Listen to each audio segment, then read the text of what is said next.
Halo Purifams, apa kabar? Balik lagi nih. Welcome back to our podcast kesayangan kita, Purify. Tempatnya ngobrol asik, ditemani secangkir kehangatan rasa yang bukan sekedar curhatan belaka, tetapi juga syarat makna. Wih, cakep. Nah, ngomong-ngomong cakep nih. Cakep banget sih kayak kamu. Oh, terima kasih.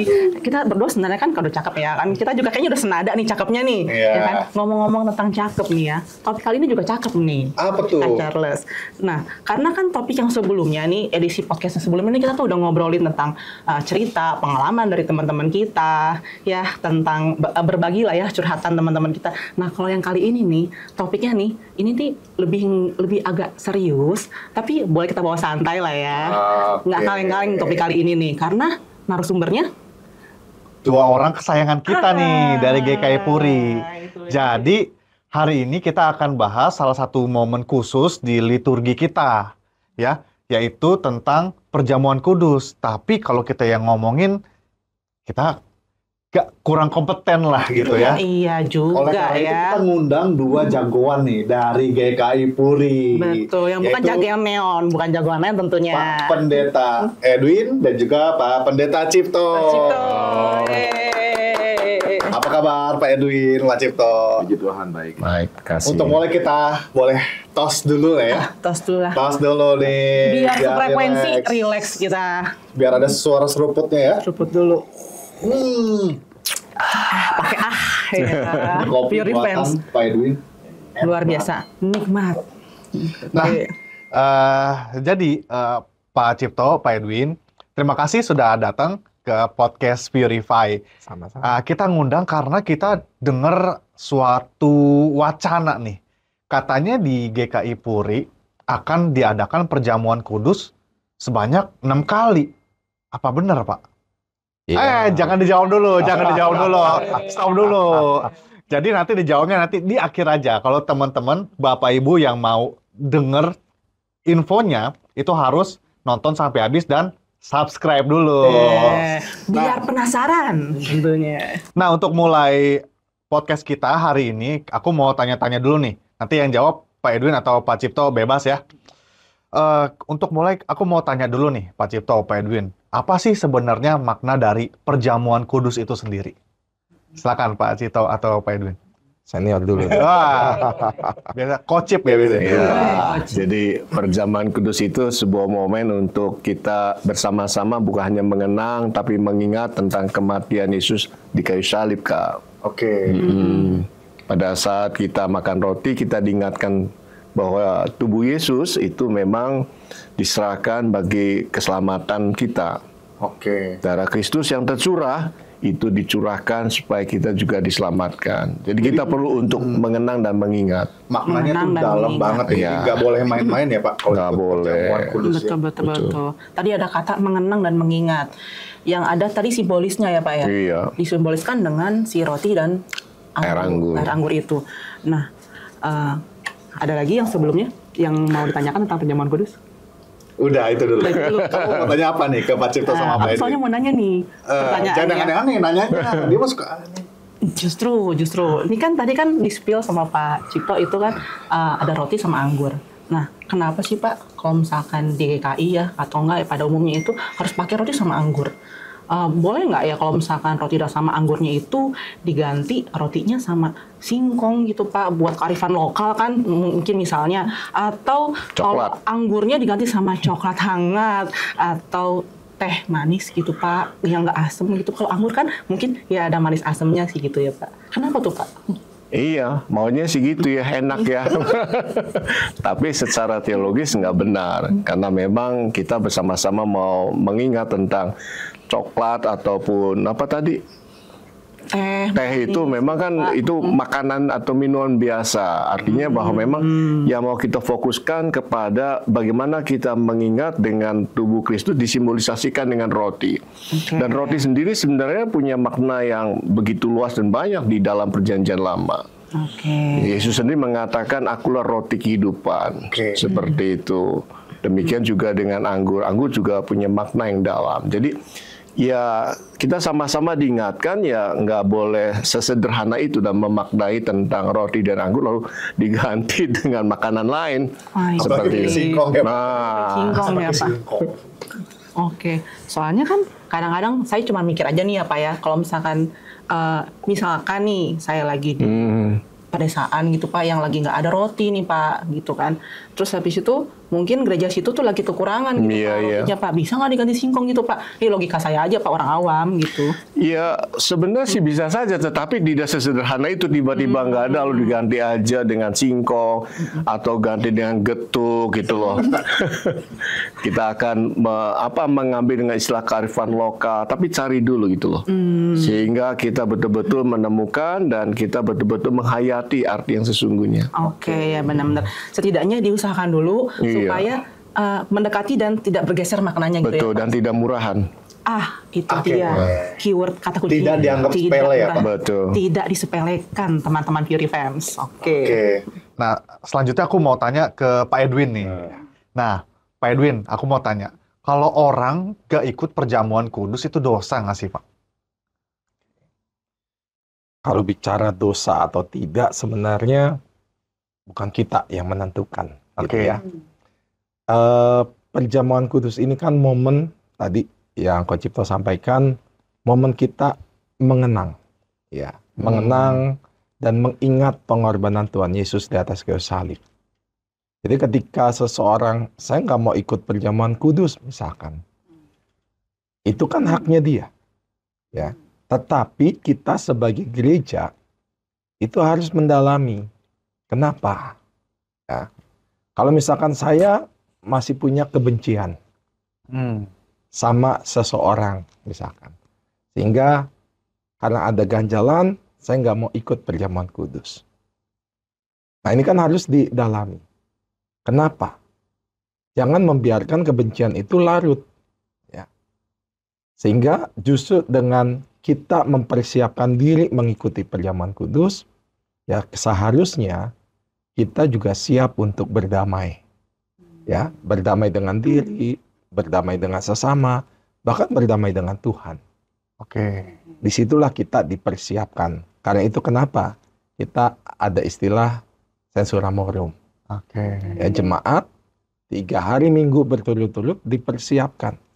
Sehingga ketika hari haknya perjamuan kudus dilaksanakan, ya umat siap menyambut dengan penuh syukur dan sukacita. Seperti itu. Oke.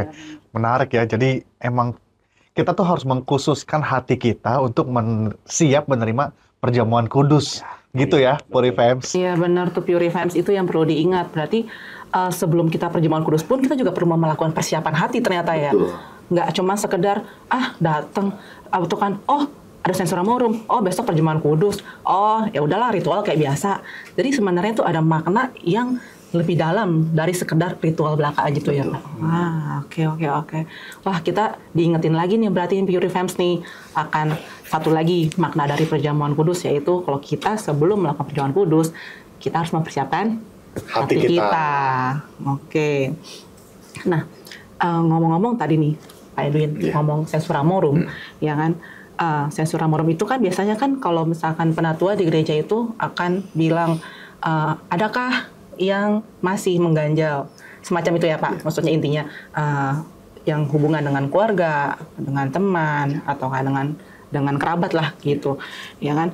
Kalau hati kita nih Pak lagi nggak damai gitu kan, itu kan sensura morum berarti kan kayak kita penatua ngajak refleksi ya Pak untuk jemaatnya, lagi nggak damai, lagi bertolak belakang gitu Pak sama yang dihimbau di sensura morum itu, terutama misalkan saya pribadi lah anggapnya, saya lagi nggak enak hati gitu, saya lagi punya masalah dengan sesama di kantor kan kadang-kadang kita bawa ya Pak ya. Betul. Ya kan kita punya background kita yang kita bawa dari luar, pengalaman pribadi lah dari rumah, di kantor, terus masih nggak enak hati, masih ganjel gitu Pak. Sementara pas lagi di gereja kita diingetin sensura morum, dihimbau, saya aja belum selesai sama masalah saya di luar itu. Terus sebenarnya saya itu jadi kayak merasa nggak layak Pak, gitu, nggak layak untuk ikut perjamuan kudus itu. Nah sebenarnya tuh kalau kayak gitu saya mendingan nggak ikut sekalian aja, atau saya harus refleksi dulu ngambil waktu berapa lama gitu Pak sebenarnya untuk saya dianggap layak untuk ikut, karena kan kayak berasa dosa banget gitu Pak. Sedangkan sebenarnya manusiawi saya itu bilang susah gitu, kayak buat meredam emosi langsung gitu begitu aja.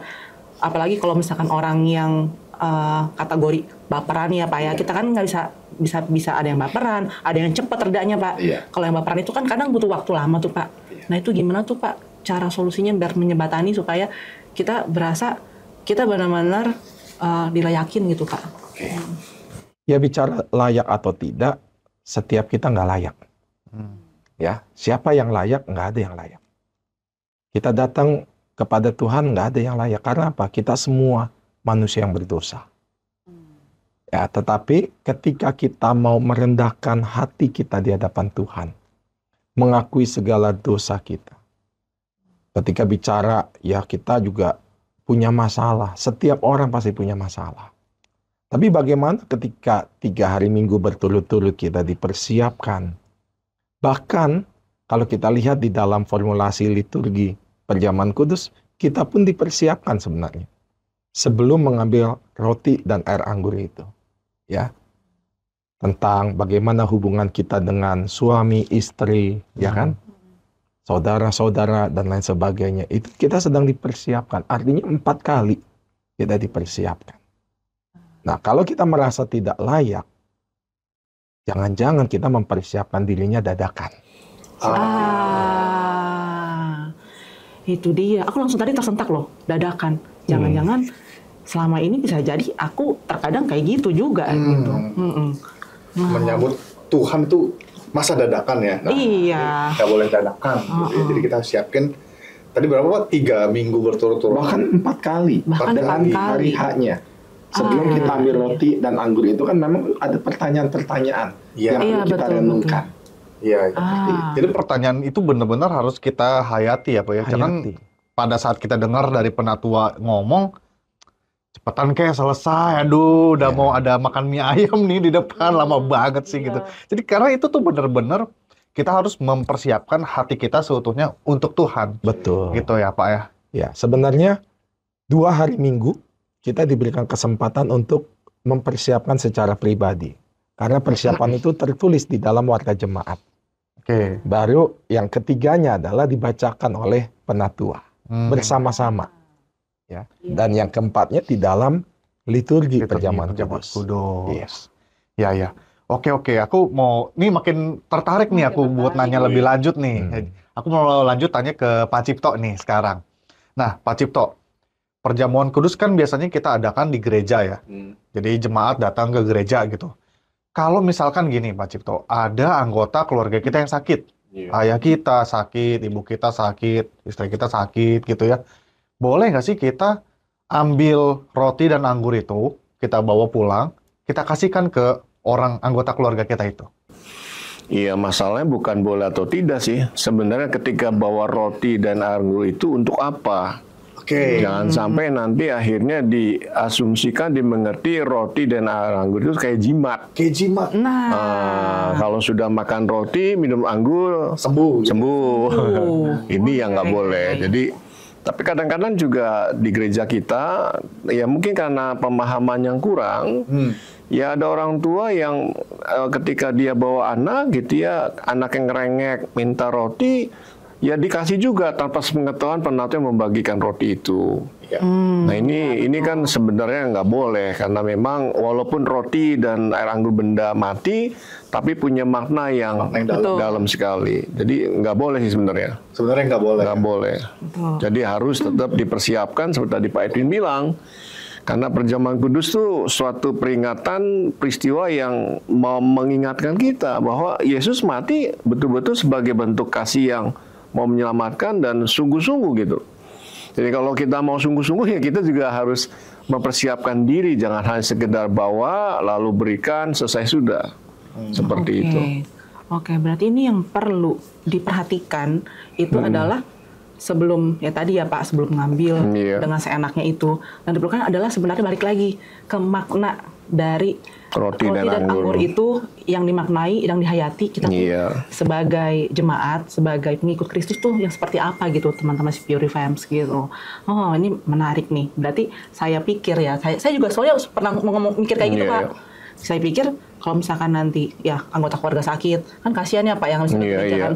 Nah, tapi kan seolah-olah kan mereka pengen ikut juga nih. Betul. Ya kan, seolah-olah saya bawa nih pulang ke rumah, Iya. tapi ngikut kayak gitu kan, apakah itu sebenarnya boleh atau tidak kalau misalkan muatnya sakit gitu, kalau tanpa ada pendetanya gitu Pak. Iya, pertama-tama memang mesti dipahami bahwa ketika seseorang makan roti, maka saat itu juga seseorang menyatu dengan tubuh Kristus. Jadi artinya kita boleh mengimani Kristus menyelamatkan kita. Dan dengan demikian juga ketika kita minum air anggur, maka darah Kristus boleh menebus dan menyelamatkan kita. Dan artinya apa?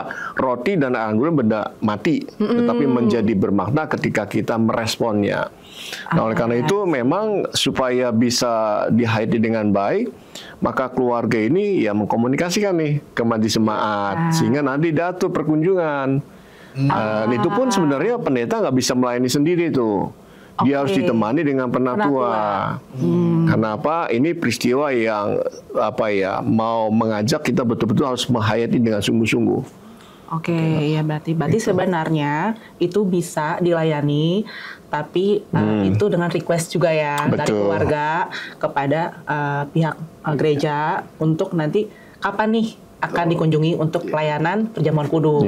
Jadi sebenarnya bisa nanti tergantung request. Nah, yang penting cara menghayatinya.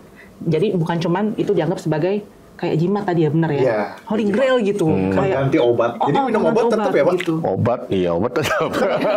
Kalau minum obat tuh benar. Tapi biasanya sih kalau seperti itu maka jemaat akan menginformasikan kepada biasanya keluarga yang punya orang tua yang sudah lanjut usia, atau ada anggota yang sakit, maka biasanya menanyakan, nih nanti gereja nih selesai perjamuan kudus, maka beberapa hari kemudian akan dilayankan namanya sakramen perjamuan kudus perumahan. Jadi artinya bahwa tidak hanya request tapi juga jemaat bersikap proaktif. Oke. Seperti itu. Berarti ada dua belah pihak. Dua belah pihak. Saling ini ya Pak. Oke. Informasi bagus nih, Purifams. Informasi bagus. Oke, kita diingetin lagi ya. Berarti ingat, jangan jadikan roti dan anggur itu sebagai jimat.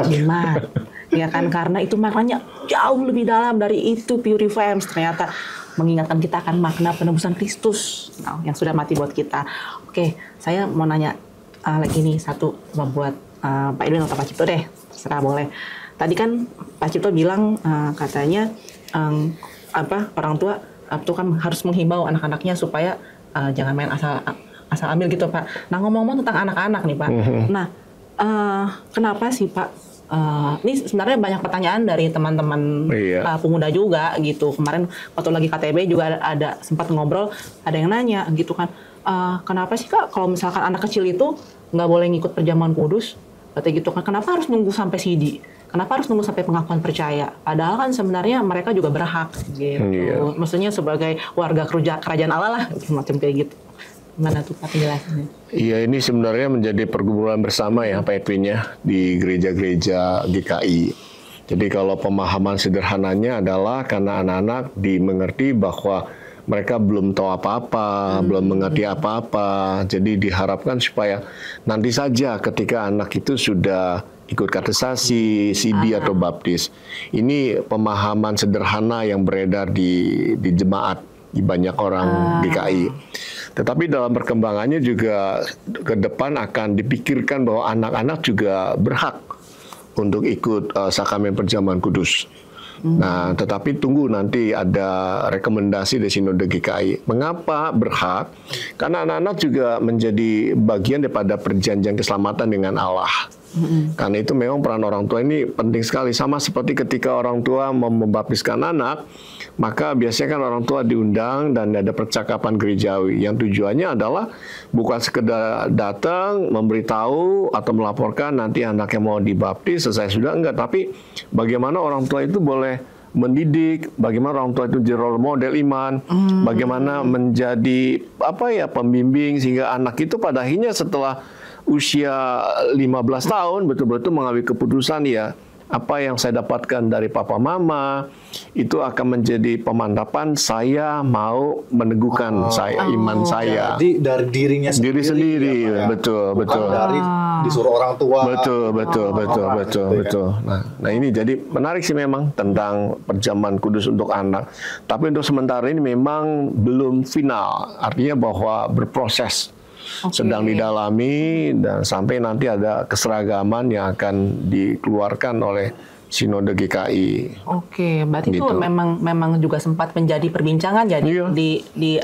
di area sinode ya untuk concern untuk apakah anak kecil itu nanti Boleh atau enggak. akan ada semacam perjamuan kudus Betul. untuk yang diperuntukkan untuk anak-anak.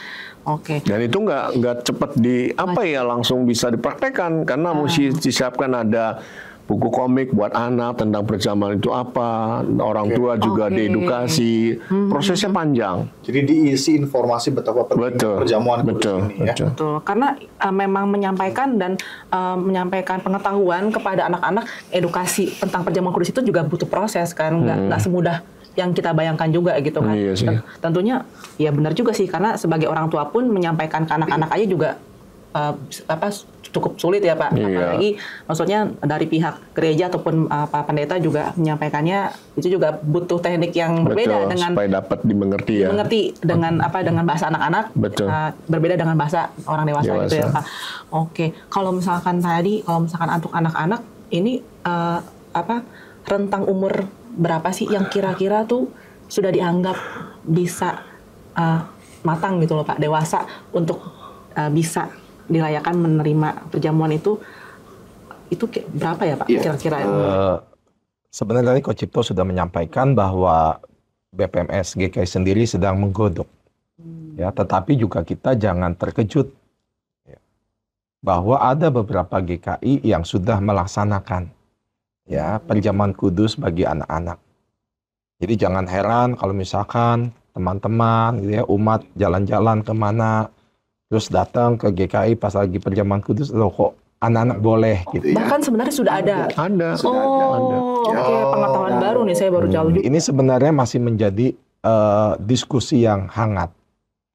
Dan Sinode GKI itu masih menggodok sehingga akhirnya ini menjadi satu suara. Ya, kita boleh melaksanakan atau tidak, seperti itu. Ya, intinya adalah bagaimana anak-anak juga terhisap dalam karya keselamatan Allah melalui baptisan itu kan. Nah, ketika anak-anak sudah dibaptis, ketika mereka masih anak-anak, ya kita percaya mereka mendapatkan keselamatan dari Allah. Dan perjamuan kudus itu adalah mengingat, mengenang ya karya penebusan Allah di dalam diri Yesus Kristus. Ya, jadi kalau Herlina tadi mengatakan anak usia berapa sih gitu ya yang boleh diperkenankan, intinya adalah anak yang memang sudah dibaptis. Yang menjadi pertentangan itu adalah ketika anak-anak nanti, apalagi baptisnya masih bayi gitu ya, terus menerima roti mungkin masih bisa roti, tapi bagaimana dengan air anggur? Iya. Iya kan? Itu yang Benar. menjadi pertanyaan. Apakah memang sama seperti umat yang tidak bisa minum air anggur, akhirnya diganti dengan air teh seperti itu? Ya. Nah, ini memang masih menjadi diskusi-diskusi yang hangat. Masih digodok barang Iya, ya Pak masih ya. sih. Supaya nanti pas satu lagi udah rilis, udah keluar, itu tuh timingnya tuh pas. Betul. Yang dirasakan itu bisa diedukasi ke jemaat. Betul. Iya. Gitu. Oke. Nah, melanjutkan dari tadi nih, aku mau tanya lagi nih, lebih dalam nih Pak Edwin. Anggaplah seseorang ini sudah sudah layak menerima perjamuan kudus, gitu ya. Tapi dia memperlakukannya seperti gini nih, misalkan kita kan hari Minggu ya ibadahnya ya Pak. Malamnya ini dia mabok-mabokan dulu nih. Terus dia berpikir kalau dia ikut perjamuan kudus di hari Minggunya, itu bisa menghapus dosa dia yang semalam atau yang sebelum-sebelumnya gitu. Nah, bagaimana nih pendapat Pak Edwin tentang hal ini gitu ya? Apakah perjamuan kudus ini adalah tanda bahwa orang itu sudah benar di hadapan Tuhan dan dosa-dosanya sudah diampuni? Atau gimana menurut Pak Edwin? Mari kita simak anak muda. Ketika Lihat nih. seseorang menerima baptisan ya. Artinya orang itu sudah dimeteraikan, ya, sudah dibasuh dosa-dosanya. Nah, sehingga ketika dia sudah menerima baptisan itu, ya dia harus menjalani kehidupan ini dengan baik dan benar. Apalagi dia sudah dibaptis waktu anak, lalu ketika dewasa dia menerima pengakuan percaya, ya. Artinya, ya dia sudah menjadi milik Kristus. Bagaimana sebagai milik Kristus? Dia harus menjalani kehidupan ini dengan baik dan benar, seturut dengan kehendak Tuhan. Sedangkan perjamuan kudus, itu bukan simbol untuk menghapus dosa. Oke. Ya, dari tadi kita mengatakan perjamuan kudus adalah momen di mana kita mengenang. Dan ini adalah perintah Tuhan Yesus sendiri. Ketika Tuhan Yesus melakukan perjamuan terakhir bersama murid-muridnya. Nah, Seperti itu. jadi nggak bisa dianggap sepele gitu ya. Jadi karena kita sudah berbuat dosa semalam, paginya kita ikut perjamuan kudus, bisa jadi dalam kondisi yang juga masih belum stabil gitu ya Pak. Ya. Matanya masih merah gitu ya. Tambahan aja nih minum anggur ini gitu. Iya. Tambahan lagi nih. Kebetulan nih lanjut minum anggurnya. Enggak gitu, Nggak gitu ya, ya. guys. So, Charles, kalau itu kita lakukan, bukan hanya mabuk gitu ya. Pokoknya dari hari Senin sampai Sabtu kita Maki-maki melakukan orang. gitu. Wah. Dosa. Iya. Dengan harapan nanti di dalam perjamuan kudus kita diampuni. Itu sama juga kita menyepelekan Iya. makna Betul. perjamuan Aduh, kudus itu. langsung. Menyepelekan anugerah yang Tuhan berikan. Nah, Betul. betul. Mempermainkan. Mempermainkan. Aduh. Itu bahaya ya. Bahaya loh. Aku langsung kayak deg-deg gitu loh. Mempermainkan nggak mabuk anugerah kan? Tuhan. Cinta ya. Ya, kalau itu. Mabuk anugerah Tuhan ya boleh kan. Ya kan. Oke. Wah, ini kita diingetin lagi nih berarti nih. Jangan menyepelekan makna dari perjamuan kudus itu sendiri. Bukan berarti namanya perjamuan kudus melakukan apapun seenaknya. Iya. Perjamuan kudus langsung jadi kudus ya, nggak seperti itu. Tapi yang perlu dimaknai adalah makna perjamuan kudusnya itu memang kudus, tapi kita yang perlu menjaga kekudusan hidup kita juga ya Pak ya. Oke. Mungkin satu hal, jadi perjamuan kudus itu tidak mengubah orang yang berdosa jadi tidak berdosa. Tapi perjamuan kudus itu meneguhkan bahwa kita sudah diselamatkan, kita harus menjaga kehidupan kita untuk tetap kudus. Itu dia. Nah, Kata kuncinya. iya. Betul. Lanjut nih, Pak Cipto sama Pak Edwin. Nah, kalau di GKI Puri itu kan biasanya setahun berapa kali sih perjamuan kudus yang sekarang ini? Kalau kita lihat di dalam tata laksana yang ada di tata gereja kita, ya itu dikatakan sekurang-kurangnya 4 kali dalam setahun. 4 kali selama setahun. Ya, jadi sekurang-kurangnya. Artinya seluruh GKI itu melaksanakan sekurang-kurangnya 4 kali dalam setahun. Oke. Seperti itu.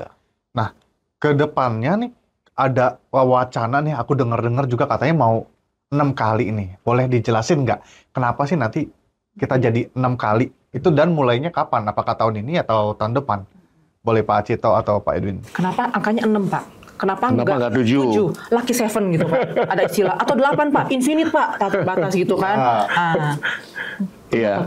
Jadi yang tadi disampaikan oleh Pak Edwin bahwa sekurang-kurangnya kalau kami mau setahun jadi 6 kali, kami mencoba melakukan pemetaan dalam 1 tahun ini yang ada tahun liturgi gereja dan yang sangat monumental itu apa. Jadi itu yang memang ditandai sehingga menjadi setahun jadi 6 kali. Tapi jangan sampai jadi berhitung gitu loh. Dan jangan sampai kita berpikiran bahwa dengan perjamuan kudus tujuannya untuk meningkatkan jumlah persembahan. Nah, ini yang nggak boleh. Karena apa? Di sini sebenarnya lebih mau mengingatkan bahwa kita harus selalu diteguhkan terus dengan peneguhan, dengan penyegaran ingatan tentang pengorbanan Kristus dan perjamuan kudus yang Pak Edwin bilang ini perintah Tuhan, maka kita diharapkan bisa menjaga kemanusiaan baru kita. Seperti itu. Itu sih sebenarnya. Oke. Nanti berarti mulai tahun ini atau tahun depan atau gimana? Iya. Tahun ini, tahun pelayanan ini. Tahun pelayanan ini. Tahun pelayanan ini. Oh, berarti rencananya 6 kali Pak. Oke, 6 kali itu untuk tahun ini ceritanya nih berdasarkan diskusi nih ya Pak ya, itu tuh dianggap ideal untuk tahun ini. Oh, tadi saya malah pikir kenapa nggak setiap bulan ya Pak ya? Atau maksudnya sesering mungkin kalau misalkan mau ngingetin orang gitu. Ya, jadi kenapa nggak setiap bulan? Kenapa nggak sekalian aja setiap minggu? Ya kan? Itu dia Pak. Ya, kembali lagi nih, perjamuan kudus adalah momen kita mengingat. Ya. Nah, kalau akhirnya kita sering melakukan itu, maknanya bisa saja akhirnya merosot. Sudah sering, ya kan? Jadi nggak ada sesuatu yang nggak spesial lagi. Greget. Tapi kita kenapa ambil 6? Bukan karena ini hasil dari pertapaan kita berdua seperti itu ya. Tapi keputusan majelis jemaat di dalam persidangannya, akhirnya kami sepakat. Dalam 1 tahun pelayanan ini kita menambah lagi 2. Yang biasa kan 4. Menambah 2, kapan 2-nya itu? Yang satu adalah nanti di bulan Mei, ya, dalam rangka apa? Bulan Oikumene. Bulan Oikumene. Ya. Bulan Oikumene. Dan yang satunya lagi adalah di bulan November, ketika kita merayakan dengan sukacita hari ulang tahun gereja kita. Oke. Jadi tambahannya itu di bulan pas bulan Mei yang adalah temanya bulan Oikumene dan ulang tahun GKI gereja kita. Oke. Jadi sisanya di bulan apa saja? Sisanya itu di bulan Mei dan November. Ya? Mei dan November. Benar, terima kasih loh sudah membantu. Iya. Ada cheating saya di sebelah. Nggak mungkin sebagai informasi bersama. Biasanya kan kalau perjamuan kudus itu setahun 4 kali ya. Berarti di Januari, Maret atau April, Juli, Oktober, kemudian Januari lagi. Dan ditambahnya tadi 2 itu bulan Mei dan bulan November. Saya udah inget Mei dan November. Iya, gitu. Oke. Thank you banget nih buat Pak Cipto, buat Pak Edwin untuk penjelasannya nih. Iya, ternyata kita mendapat banyak pencerahan nih Pak. Gitu kan, yang tadinya kita pikir perjamuan kudus itu ya ritual, momen di dalam yang masuk dalam liturgi yang kita udah sering lakukan ya, gitu kan. Syukur-syukur seringnya Pak ya, ya kan. Kalau misalkan yang sering ke gereja ya mungkin pasti sering. Nah, tapi kalau yang jarang ke gereja ya refleksi sendiri dah, gitu kan ya. Berarti kalau misalkan udah diingetin nanti nih bakal ada 6 kali. Nah, berarti kan udah diingetin Mei sama November, berarti jangan ketinggalan tuh Mei sama Novembernya kudu ada, ya kan? Iya. Dan perjamuan kudus itu kita juga harus mengkhususkan hati kita ya, Puri Fans. Jadi bukan sembarangan hati dan diri kita. Hati dan diri kita. Jadi bukan sembarangan kita asal-asalan aja gitu ya terima perjamuan kudus. Oke, terima kasih Pak Cipto, Pak Edwin untuk penjelasannya. Boleh saya kasih pesan? Boleh. Silakan Pak. Kasih kesimpulan dulu Pak. Jangan lupa. Jadi dalam tahun pelayanan kita nanti perjamuan kudus menjadi 6 kali, ya. Tambahannya di bulan Mei dan bulan November nanti dalam rangka merayakan hari ulang tahun GKI Puri Indah. Jadi persiapkan diri teman-teman untuk menyambut perjamuan kudus yang Tuhan sediakan. Oke. Dari Pak Cipto? Ada pesan dari Pak Cipto. Cukup katanya. Oke. Demikian podcast kita pada hari ini. Terima kasih untuk Pak Cipto dan juga makasih banget Pak untuk Edwin. Pak Cipto. Kita lagi ya. Tos dulu. Cheers. Tuhan Yesus memberkati. Dari 14 menjadi 6. Sama seperti Pujian Kuali jadi 6 kali nanti ya guys. Seruput dulu ya. Seruput dulu. Terima kasih, sampai ketemu lagi di topik-topik selanjutnya. Sampai ketemu yang nggak kalah seru dan nggak kalah asiknya guys. Ikuti terus podcast kita ya, Fury Fams. Oke, sampai jumpa. Bye-bye. Tuhan Yesus berkati.